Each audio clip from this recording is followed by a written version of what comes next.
সবাইকে ডিজিটাল একাডেমির আজকের আলোচনায় আমন্ত্রণ জানাচ্ছি। আজকে আমরা যে বিষয়টা জানবো, যে বিষয়টা নিয়ে আমরা এখানে আলোচনা করব, সেটা হচ্ছে পার্সোনাল ডেভেলপমেন্ট। প্রথমত ডেভেলপমেন্টটা হচ্ছে একটা সাস্টেইনেবল গ্রোথ, যেটা হচ্ছে ডে বাই ডে ইনক্রিজ হবে, এটাকে আমরা ডেভেলপমেন্ট বলতে পারবো। আর পার্সোনাল ডেভেলপমেন্ট যখন ব্যক্তিগত উন্নয়নটা আস্তে আস্তে ধাবিত হয়, আরও পরিস্ফুটিত হয় বা আরও ভালোর দিকে চলে যায়, সেই গ্রোথটাকে বা সেই ডেভেলপমেন্টটাকে আমরা পার্সোনাল ডেভেলপমেন্ট বলবো। তো পার্সোনাল ডেভেলপমেন্ট করতে গেলে কিছু জিনিস আমাদের খেয়াল রাখতে হবে। সেটা হচ্ছে প্রথমেই আপনাকে ব্যক্তিগত যে অ্যাওয়ারনেসটা সেটা বৃদ্ধি করতে হবে। আপনি সমাজ, রাষ্ট্র, পরিবার এবং আপনার আশেপাশে যারা থাকে সবাইকে নিয়ে কী রকম চিন্তা করেন, সেই চিন্তার মাত্রাটাকে আপনার একটু বাড়াইতে হবে। যদি আপনি অ্যাওয়ারনেসটা বাড়াইতে পারেন, তাহলে কিন্তু আপনার নিজের প্রতি যে অ্যাওয়ারনেস সেটা কিন্তু বৃদ্ধি পাবে। এই অ্যাওয়ারনেস বৃদ্ধির প্রক্রিয়াটা আসলে একটা দীর্ঘ প্রক্রিয়া। তো নিজের প্রতি যে অ্যাওয়ারনেস, এই অ্যাওয়ারনেস বৃদ্ধির সাথে সাথে আপনি যদি ওভারঅল সবার চিন্তা করে অ্যাওয়ারনেস বৃদ্ধি করেন, তাহলে কিন্তু ব্যক্তিগত ডেভেলপমেন্টটা আরও স্ট্রং হবে এবং আপনার ব্যক্তিগত ডেভেলপমেন্ট অনেক সুদৃঢ় হবে। এরপর যেটা আপনি করতে পারেন সেটা হচ্ছে, বর্তমান যুগ হচ্ছে জ্ঞান অর্জনের যুগ। জ্ঞানের মাধ্যমেই আপনি সব কিছু অর্জন করতে পারেন এবং সেই সাথে জ্ঞান অর্জনের সাথে সাথে আপনাকে নলেজ শেয়ারিংও করতে হবে। আপনি যদি নলেজ শেয়ারিং না করেন, আপনি শুধু জ্ঞান অর্জন করেন, তাহলে কিন্তু আপনার যে ব্যক্তিগত যে ডেভেলপমেন্ট সেই জায়গা থেকে আপনি কিন্তু পিছিয়ে যাবেন। অনেকেই আছে শুধু কথাই বলে কিন্তু কাজে পারদর্শী হতে চায় না। এই রকম মানসিকতা থেকে বেরিয়ে আসতে হবে, তা না হলে ব্যক্তিগত যে ডেভেলপমেন্টের কথা বলা হয় সেটা কিন্তু আদৌ সম্ভব না। এরপর আপনাকে আইডেন্টিটি দাঁড় করাইতে হবে যে আপনি কোনো একটা বিষয়ে খুব দক্ষ বা কোনো একটা বিষয়ে আপনি পারদর্শিতা অর্জন করতে চান, এরকম আপনার একটা আইডেন্টিটি দাঁড় করাতে হবে এবং সেই আইডেন্টিটিটা অবশ্যই ভালো পথে হতে হবে।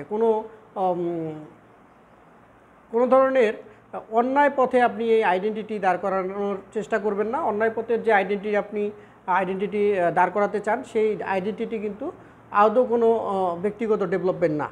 এরপর যেটা করতে পারেন সেটা হচ্ছে আপনার যে ট্যালেন্টসকে খুঁজে বের করতে হবে। আপনি কোন বিষয়ে খুব দক্ষ এবং আপনার যে ট্রেডসটা খুব আলোচিত এবং আপনি যে কাজটা খুব ভালো পারেন, সেই কাজটার প্রতি আপনার ফোকাস দিতে হবে আরও। আপনি এরকম যে ট্যালেন্টসগুলো আপনার মধ্যে আছে, সেই রকম ট্যালেন্টসগুলো আপনার খুঁজে বের করতে হবে। এরপর আপনার মধ্যে যে পোটেনশিয়ালিটি আছে, পোটেনশিয়ালিটিটাও আপনার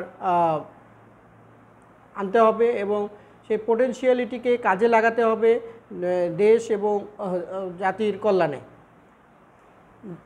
তাহলে কিন্তু আপনি দেখবেন যে ওভারঅল আপনার পার্সোনাল যে ডেভেলপমেন্টের জায়গাটা, সেই জায়গাটায় আপনি অনেক বড় অর্জন করতে পারবেন।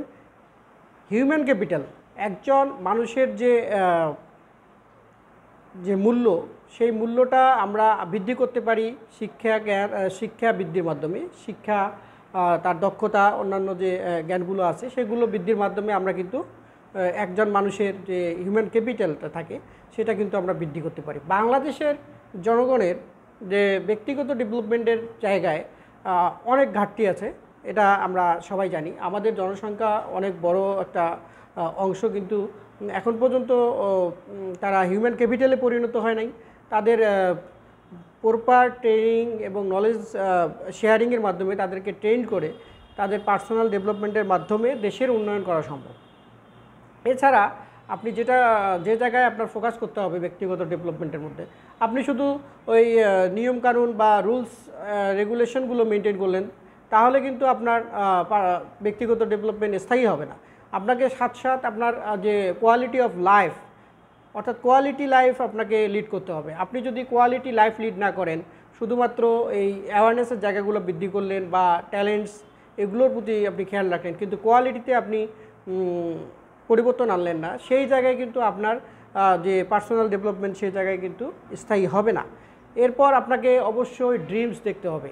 আপনার মনের মধ্যে অনেকগুলো ছোট ছোট ড্রিমস থাকবে, যেগুলো আপনি একের পর এক ফুলফিল করবেন বা ফুলফিল করার জন্য আপনি কাজ করবেন। এভাবে যদি আপনি কাজ করেন, তাহলে কিন্তু আপনি কিন্তু আপনার যে স্বপ্নগুলো আছে সেগুলো কিন্তু সহজেই আপনি পূরণ করতে পারবেন। এরপর আপনার মধ্যে অ্যাসপিরেশন থাকতে হবে। আপনার মধ্যে কোনো কিছুর প্রতি যে অ্যাসপিরেশন, সেই অ্যাসপিরেশনটা অনেক নিজের থেকে বৃদ্ধি করতে হবে। আর এই অ্যাসপায়ার মাইন্ড আপনাকে অবশ্যই আপনার যে উন্নয়ন, যে ব্যক্তিগত উন্নয়ন, সেই সাথে রাষ্ট্রীয় উন্নয়নের প্রতি আপনাকে ঝুঁকে দেবে এবং আপনি কিন্তু একটা মানব সম্পদে পরিণত হবেন। তো ব্যক্তিগত ডেভেলপমেন্টের মাধ্যমে বাংলাদেশ, বর্তমান বাংলাদেশ আমরা রাজনৈতিক যে প্রতিহিংসা বা আমাদের যে রাষ্ট্রীয় যে দুর্নীতিগুলো আছে সেগুলো থেকে আমাদেরকে দূরে রাখুক এবং একটি সুন্দর জাতি হিসেবে আমরা বিশ্বের বুকে সুনাম অর্জন করতে পারি। এই কামনায় ডিজিটাল একাডেমির পক্ষ থেকে সবাইকে শুভকামনা জানাচ্ছি। ধন্যবাদ সবাইকে। সবাই ভালো থাকবেন।